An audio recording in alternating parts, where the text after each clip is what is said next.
What's going on, guys? Welcome back to another video, and today we're going to be reacting to What Culture Star Wars 10 Dumbest Decisions Made by Star Wars Characters. So before we jump in, if you guys find that you enjoy this video, please consider liking, subscribing, and turn notifications. And if you have any ideas for like future videos you want to see me do, like ranking, or if you find like a video like this where you want to hear my opinion on it, let me know in the comments below, because if I use your suggestion, I will give you a shout out in that video. Now with that said, let us begin. Made by Star Wars characters. Number 10. Obi-Wan hides Luke on Vader's home planet, Revenge of the Sith. Okay, so this entry is actually a collection of dumb yet iconic decisions, all centering around Obi-Wan pulling off an insanely risky plan that somehow works. So, as you probably remember, at the conclusion of Revenge of the Sith, Anakin Skywalker has gone full Darth Vader mode, and the galaxy is controlled by the evil Galactic Empire. Also, Anakin's twin children are born orphans, and to hide them from their father, Leia goes to Bail Organa and her name is changed, where she grows up none the wiser. Job done, she's safe. So, you might think that this seems like an opportune moment for Obi-Wan to get the other child, Luke, out of Dodge with a similar plan. Well, you'd think that, because instead he naturally takes him to Anakin Skywalker's home planet of Tatooine and leaves the boy in the care of Anakin's own relatives. For reasons best known to Owen and Beru, Luke's aunt and uncle, they let the boy keep the Skywalker family name rather than christening him with their own, Lars. But that's not where these surname-based shenanigans end. Oh, no. See, Obi-Wan also keeps most of his name intact. I mean, you're not fooling anyone with Ben Kenobi. Now, having said all of this, it's actually to Vader's discredit as much as it is to Obi-Wan's that neither him nor the Empire found Luke with these myriad of clues pointing directly towards him. The argument I'd make there is, first off, Vader never wants to return to Tatooine, right? Like, he don't want to go back there. You know, he would never go back to Tatooine for any real purpose unless he knew there was a reason. Luke and Obi-Wan, they lived out in the desert. Now, would it be smart to keep the same names? No. Yeah, that definitely should have been changed, and I agree with that part. But, you know, they just live out there doing their thing. It's not like they're in a big city like Coruscant where, like, their name would be plastered everywhere. These people are hermits. I understand the argument, but I also understand the argument against the argument, if you know what I mean. But I guess let me know what you guys think. Was it smart for them to do that, or do you disagree? So let me know down below. Admiral Holdo doesn't tell Poe the plan. This is Jedi. So stupid. This is honestly so stupid. I cannot believe this was. Holdo takes charge of the Resistance. Someone wrote this and was like, "Yeah, this is good." But purposefully omits telling Poe Dameron, their best pilot and captain, who is known to be headstrong and daring with a hair trigger penchant for action, the plan. Holdo's are not the actions of a good leader, whichever way you cut it, as this causes mistrust among the ranks and a Poe-led mutiny. Granted, she has no obligation to actually tell Poe the plan if she even had one going in, but there's also no real need to play it so close to the chest either. And if she didn't have a plan to begin with, all the more reason to bring Poe on board, as he has proven himself on multiple occasions to be a competent tactician and leader. Now, Leia bears at least some of the brunt of this dumb decision, as she seems to have left Holdo in place intentionally to give Poe a kind of public dressing down, and sure, to try and safeguard the rest of the fleet against the brash loss of life and valuable ships that Poe did drive them to at the beginning of the film. But still, number 8, Anakin rushes Dooku. Okay, yeah. I mean, if we're talking from a story element, it should have been Leia who crashed that ship into Snoke. Like, that should have been what had happened. Just because, you know, Carrie Fisher, she had passed by that point.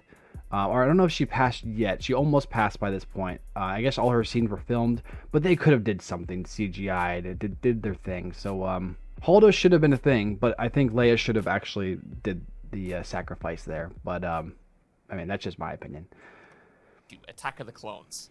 I'm taking him now. If there was ever a phrase to sum up the actions and temperament of sulky late-teen Anakin Skywalker, it's this. Cried as he runs full pelt, arms flailing at Count Dooku, a Sith Lord 10 times the young Skywalker's dueling caliber at the time, and not to mention the man who trained Jedi Master Qui-Gon Jinn. Anakin, of course, gets pinged off the Geonosian hangar wall by Dooku's Force Lightning, leaving Obi-Wan to fight the Count alone. One thing leads to another, which then leads to Anakin's arm being lopped off at the elbow, another martyr to George Lucas's lost limb fetish. Aside from the obvious, this poor decision led to many ominous consequences, most notably providing Anakin with a mechanical hand, indicating his first physical step on the path to becoming Vader. Luckily, Anakin learned patience, strategy, and endurance throughout his time spent fighting on the front and leading from the rear during the Clone Wars, and his next encounter with Dooku in Revenge of the Sith would prove to be Dooku's last.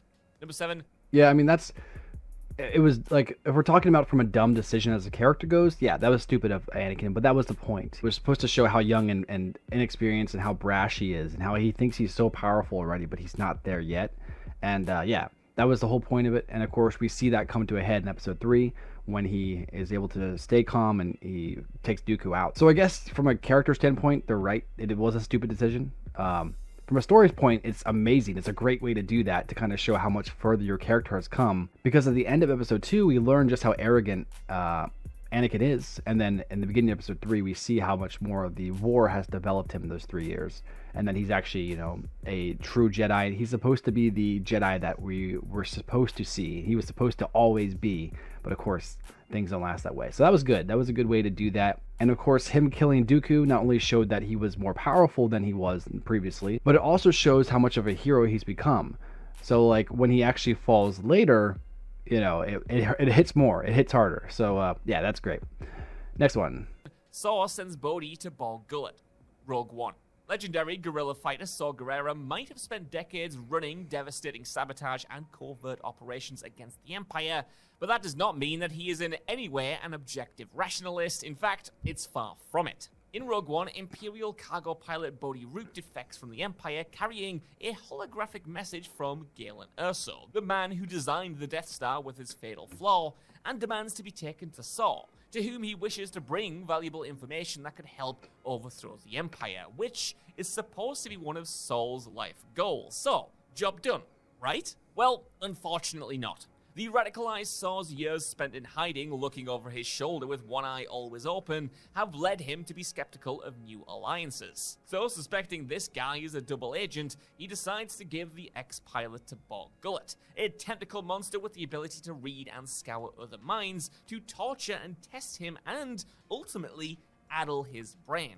Not recognizing Bodhi for the wealth of practical value and information that he can provide in the fight against the Empire is Saw's final slip-up, and one which, had things been different, may or may not have helped him get out of Dodge before the Empire struck back. Number 6.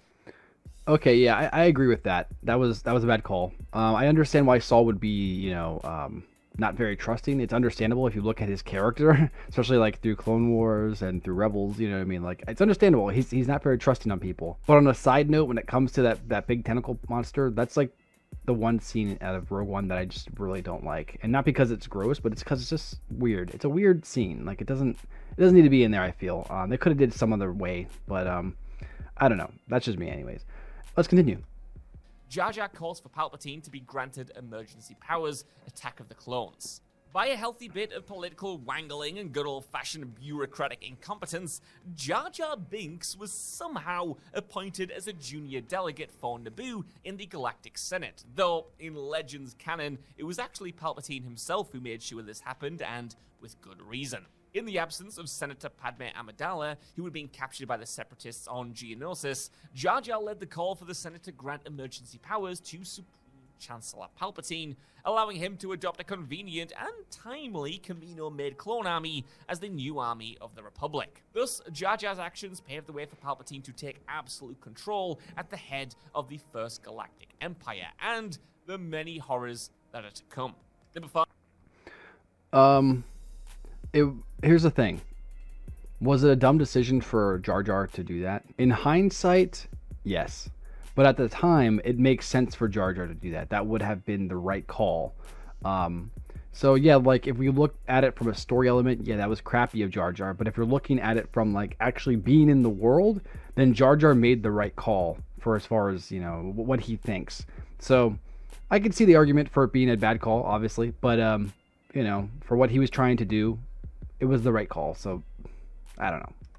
5. Queen Amidala calls a vote of no confidence in Chancellor Valorum, the Phantom Menace. In The Phantom Menace, a whole decade prior to Jar Jar's call for emergency powers, Queen Amidala took the mic in the Senate and moved for a vote of no confidence in the sitting Chancellor. This is the same as Jar She Jar, feared that in a way. nothing was being It's the done same by the thing. Republic to intervene with the Trade Federation's occupation and blockade of her planet Naboo, and was encouraged by her friend, confidant, and fellow Naboo native Sheev Palpatine to dethrone Valorum, allowing someone who would take immediate action to fill his place. And someone did, old Sheevy boy himself, who played all sides in making sure that he was selected for the position, compounding the first major phase of his plan for galactic domination. And after all that, the new Chancellor was also slow to intervene, and it took the actions of 2 Jedi, a small squadron of security volunteers, a Gungan army, and a little boy named Anakin Skywalker to take back the planet. Number 4. Yeah, like I said, that's the same situation with Jar Jar. In world, yes, it makes sense for her to do that. Like, that was the right decision. But if we're looking at it from the outside of things and in hindsight, then yeah, it was a bad decision. So same thing with Jar Jar. They're ultimately going up against a master manipulator, Palpatine, and they didn't know about it. So of course they fell for it. That's the way it is.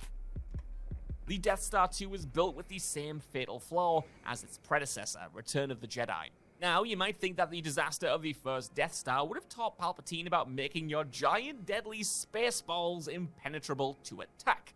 But then who are we to ponder the whims and wisdom of an apparent Emperor Sith Lord? Now, granted, Luke Skywalker was able to destroy the original Death Star in A New Hope via a small exhaust port that guided his torpedoes to the space station's reactor. Whereas in Return of the Jedi, the ships have to enter the inner workings of the station and fire on the core directly. Though the delivery is different, the method and end result remains the same, and the second Death Star is blown up from the inside out. The key to all this destruction is the core of the station itself, and the way in which it creates a chain reaction annihilating the entire structure rather than, say, a small internal event that causes a brief system shutdown and the rerouting of power from a secondary source. While the cunning or failures of the architects and builders allowed this to come to fruition, the responsibility for ensuring such a build was rebel-proof sits squarely on Palpatine's wrinkly old shoulders. But perhaps his thirst for power and mad, cackling desire to dominate once again triumphed over his rational thinking. Yeah, I agree with that. Like, why wouldn't Palpatine have, like, half of his fleet just sitting there guarding those big holes in the Death Star? If he had, like, a huge squad of just cruisers, you know, he had the Super Star Destroyer there, but if he had all of his Star Destroyers there, at least half of them, just sitting there guarding those big holes in the Death Star, the rebels wouldn't have stood a chance. So yeah, I could agree with that one. Palpatine broadcasts his return to the entire galaxy, The Rise of Skywalker. Having spent 3 decades working in the shadows, moving players and puppets around the galaxy and cultivating the kind of anonymity that actors Luke Skywalker could only dream of, a resurrected Palpatine blows it all before the opening credits of the final film in the Star Wars saga, The Rise of Skywalker. See, Palpatine has assembled an armada of Star Destroyers on Sith planet Exegol, and is almost ready to mobilize and strike when he suddenly decides that this is the time to broadcast himself to every corner of the galaxy. Like he's a guy announcing that he's just arrived to the party. Sure, he did want to attract Kylo Ren and by extension Rey to Exegol, but he could have quite easily done that under the radar. To let his ego run away with him and so brazenly announce his return was the final nail in Palpatine's coffin. Would any ships have come to the Resistance's aid in the Rise of Skywalker if they had not known they were stopping the Emperor? Well, the finale of The Last Jedi says no. Number 2, you know what? That's true. That was true Sith arrogance. Just Palpatine not expecting people to fight. He thought everyone was just going to be like, "Oh no, Palpatine's back. We're gonna lay down." They didn't. They got up and they fought. So that's actually one of those things where it's like, I get from like an in-universe standpoint, that's really stupid for Palpatine to do that. Because he could have just surprise attacked Coruscant and that would have been that. You know what I mean? And then everyone would have known something's up. But then everyone would have been too scared because they would have seen Coruscant get destroyed. That would have been a simple problem, right? Just taking care of like that. But if we're talking about like an out-of-universe point of view, like me watching it, you know, it is what it is. It's a sequel trilogy instantly, so I just kind of undermine it a little bit. And that's not an attack on people who like it. That's fine. It's just there's a lot of elements in the sequel trilogy that aren't figured out. and this is one of them. So there you go. Anakin tries for the high ground, Revenge of the Sith. In the prequels' finale, Revenge of the Sith, Obi-Wan travels to Mustafar to challenge Anakin Skywalker, now a newly minted Darth Vader, and an epic duel ensues between the former allies. The two trade blows above liquid hot magma, but the rhythm that they have developed through years of training and practice prevents a clear victor from emerging. In a move to end the combat, though, Obi-Wan takes refuge on one of the lava river's high banks, leaving Anakin hovering on a skiff just meters below. Thus, Obi utters his immortal line, "It's over, Anakin, I have the high ground." But does a young Skywalker heed his old master's warning? Well, you can bet your bottom dollar that he doesn't, and blinded by the power of the dark side, Palpatine's corruption of his spirit, and the apparent betrayal of the woman he threw it all in for, he makes a brash leap overhead. But in his attempt to gain the even higher ground, a move coincidentally that Obi-Wan himself actually used to defeat Darth Maul, Anakin is cut into chunks by the more experienced Jedi's lightsaber, and is left limbless and burning. Perhaps the dumbest decision here was to engage Obi-Wan in a fight in the first place, but after seeing that he had been led there by Padme, there was really no going back for him. Number one. Yeah, that was a bad decision by Anakin, but I mean, that's one of those things where it's like, yes, looking at it from the outside, that was a dumb decision. But if you look at it from Anakin's point of view, you know, he had Obi-Wan on the back pedal. Obi-Wan was tired. Anakin was still ready to go. He was confident. He was going to fight. But of course, instead of being overconfident, he was more like too cocky, and that of course didn't end in his favor. Luke abandons the New Republic and the Resistance, The Force Awakens. Somewhere between the events of Return of the Jedi and The Force Poor Awakens, Luke. Star Wars' OG hero Luke Skywalker went AWOL. Why? Well, They did him he attempted to dirty. train Han They did him Solo dirty. And Leia Organa's son Ben screwed it all up something horrid and suffered the consequences. That being Ben's new dark side alter ego Kylo Ren killing Luke's other students and burning his Jedi temple to the ground. Consumed by grief and fearing his own flirtations with the dark side, he fled to the far-off reaches of the galaxy, specifically to a planet in the unknown regions and original home of the Jedi Order, willfully ignoring the rise of the First Order and wisely shunning the Force in one of the galaxy's Force hotspots. In any case, like his father before him, Luke has always been prone to rash decisions, like ditching his training to face Vader and losing his hand in the process. And can we blame him? Luke did this so he couldn't take on any more apprentices, and couldn't drive either himself or any others towards the dark side. Unfortunately for all though, by the time The Force Awakens rolls around, Luke's friends and family are in danger and he is nowhere to be found. But the very fact that he left maps to his whereabouts out there surely means that he wasn't quite ready to give up completely. So that's our list. What do you guys think? It's so sad every time you think about, like, you see like a sequel trilogy thing, you're just like, oh, that's bad.